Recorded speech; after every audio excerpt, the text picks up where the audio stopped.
Sare, wali Mas Sare.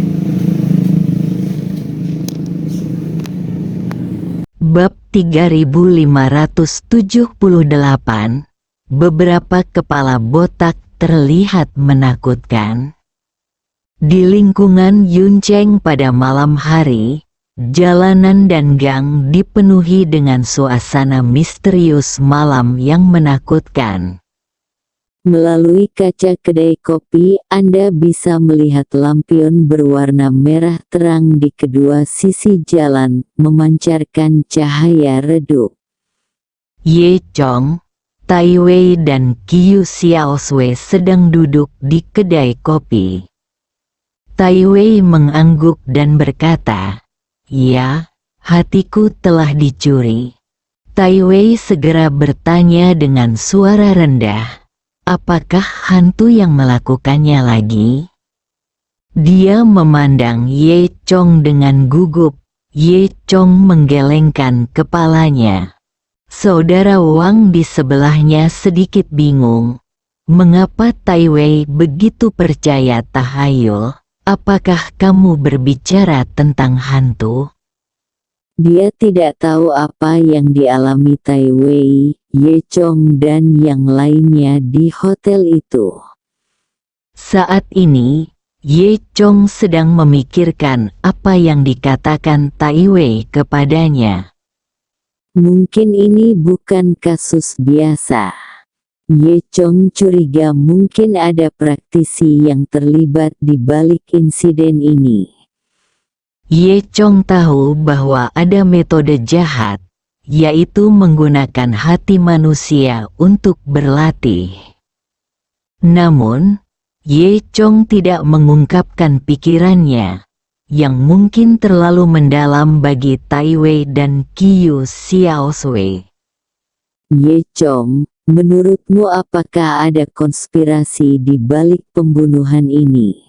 Ye Chong menggelengkan kepalanya dan tidak berkata apa-apa. Pada saat ini, Ye Chong tiba-tiba teringat pada seseorang, Ma Wanli. Ma Wanli sekarang memiliki kekuatan lampu pemicu jiwa, tapi dia masih belum bisa mengerahkannya sepenuhnya, jadi dia belum menjadi lawan Ye Chong. Sangat mungkin Ma Wanli berlatih dengan cara yang jahat ini dan akan menimbulkan masalah baginya ketika dia berhasil dalam latihannya, pikir Ye Chong. Saudara Wang menambahkan, "Saudara Tai, jangan khawatir, saya pasti akan terus mencari pembunuhnya dalam masalah ini." Tai Wei mengangguk, "Jika kamu berani melakukan hal seperti itu di tanah keluarga Taiku, aku tidak bisa menghindarinya." Saat mereka sedang berbincang, beberapa orang masuk ke dalam kedai kopi. Sepertinya dia sangat lelah dan ingin masuk untuk melarikan diri atau semacamnya. Namun, ketika mereka melihat Ye Chong dan Qiu Xiaosui, mereka berteriak ketakutan dan dengan cepat berbalik dan lari. "Aku, Cao, memang hantu. Aku menyusul begitu cepat. Lebih cepat dari kita." Beberapa orang berteriak dan lari dengan cepat, meninggalkan semua orang di kedai kopi tampak kebingungan. "Hei, apa yang terjadi dengan mereka?" Qiu Xiaosui melihat ke belakang orang-orang itu dengan heran. Ye Chong dan Tai Wei juga merasa sangat aneh. Mereka saling memandang dan melihat keraguan di mata satu sama lain. "Pemula dan penyihir krayon, tidak bisakah mereka begitu menakutkan?" kata Ye Chong tercengang. Tidak mungkin beberapa kepala botak terlalu menakutkan dan membuat mereka takut, kan? Qiu Xiaosui bertanya pada Ye Chong dengan suara rendah. Ye Chong hampir tidak bisa menahan tawa. Meskipun penjelasan ini konyol, itu mungkin yang paling mendekati kebenaran. Ye Chong berkata dengan suara rendah. Beku yang tinggi dan berkuasa itu bingung dan tampak bingung. Lupakan, abaikan saja, ayo lanjutkan bicara. Di pusat Cloud City, di lantai paling atas sebuah hotel kelas atas. Wang Ye duduk dengan tenang di tepi ambang jendela, memegang segelas anggur merah di tangannya. Pemandangan di sini tak tertandingi. Melalui jendela setinggi langit-langit, dia bisa melihat terangnya cahaya seluruh kota. Blok Horror Night tidak jauh dari sini. Dari ketinggian ini, kerumunan di jalan seperti sekelompok semut yang sibuk bahkan terdengar jelas. Mata Wang Ye dalam, dan tatapannya menembus malam, seolah dia ingin melihat semua orang di blok itu. Dia tahu bahwa Ye Chong bersembunyi di suatu tempat di lingkungan itu pada malam yang mengerikan ini. Tujuan perjalanannya adalah untuk menemukan Ye Chong dan menghapusnya dari dunia ini.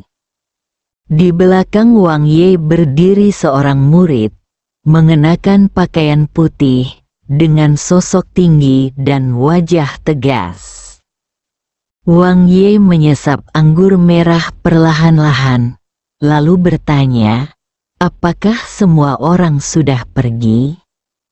Murid itu menjawab dengan hormat, ya, guru, murid-murid lainnya telah tiba di blok, dan sekarang mereka mencari jejak Ye Chong di mana-mana. Wang Ye mengangguk, suaranya penuh dengan niat membunuh. Katakan pada mereka, mereka harus memperhatikan, Ye Chong bukan orang biasa, kekuatannya tidak bisa diremehkan, dan kita tidak bisa membiarkan anak ini melarikan diri lagi kali ini. Murid itu mengangguk dan berkata, Guru, jangan khawatir, kita banyak sekali. Begitu kita menemukan Ye Chong, kita akan segera membunuhnya. Wang Ye mendengus dingin. Meskipun para murid berjanji dengan tegas, Wang Ye juga tahu betul bahwa para murid ini bukanlah lawan Ye Chong. Tapi begitu perkelahian terjadi di blok tersebut, Wang Ye akan mengetahui bahwa pada saat itu, sudah terlambat baginya untuk bergegas dan membunuh Ye Chong. Memikirkan hal ini, Wang Ye melihat keluar jendela lagi. Hatinya dipenuhi dengan niat membunuh, dan dia tidak akan menyerah sampai Ye Chong terbunuh. Embusan angin malam bertiup melalui celah jendela, dengan lembut mengacak-acak rambut putih Wang Ye. Ia memejamkan mata, menarik napas dalam-dalam, lalu membuangnya perlahan. Di sisi lain, beberapa murid dari Pengadilan Surgawi Timur telah tiba di blok malam horor. Meski sudah diketahui bahwa Ye Chong ada di lingkungan ini, namun blok ini sangat besar, sehingga tidak mudah menemukan Ye Chong. Beberapa murid dari Pengadilan Surgawi Timur sedang berjalan di jalan dengan wajah terkejut. Mereka semua telah berlatih di Pengadilan Surgawi Timur sejak kecil dan jarang keluar. Awalnya, segala sesuatu di luar cukup baru bagi mereka. Orang-orang seperti ini dikelilingi oleh orang-orang yang berpakaian seperti hantu, namun mereka cukup ketakutan. Kakak senior, apakah dunia luar begitu gila sekarang? tanya seorang murid pengadilan surgawi timur. Apa yang kamu tahu? Ini sedang tren. Semua orang memakainya sekarang, kata pria bernama kakak senior itu berpura-pura mengerti. Di bawah malam Cloud City, terdapat toko minuman dingin di sudut horror Night Street yang memancarkan cahaya neon yang memikat. Bagian luar toko dicat dengan warna biru cerah dan hijau, menciptakan kontras yang tajam dengan bangunan kuno di sekitarnya. Beberapa meja terbuka berwarna putih ditempatkan di luar toko, dan payung kecil berwarna-warni ditempatkan di setiap meja untuk memberikan kesejukan bagi pelanggan. Seorang anak laki-laki berambut kuning sedang duduk di salah satu meja sambil makan minuman dingin. Gaya rambutnya sangat cerah, seperti nyala api yang menari. Dia sedang makan es krim besar tanpa ragu-ragu. Es krimnya penuh dengan permen warna-warni dan keping coklat. Ada sedikit rasa bangga pada ekspresinya, seolah dia menikmati tatapan ketakutan dari orang-orang di sekitarnya. Tentu saja, tatapan menakutkan ini semua hanya dibayangkan olehnya. Faktanya, orang-orang di sekitarnya hanya menghindari gangster kecil ini. Tiba-tiba, seorang pria yang memakai krayon baju lama dan baru muncul di hadapan orang-orang. Kostum ini juga sangat langka di malam horor. Namun, veteran krayon ini bukanlah Ye Chong, melainkan pembunuh yang menyebabkan insiden teroris di toko serba ada. Bersambung.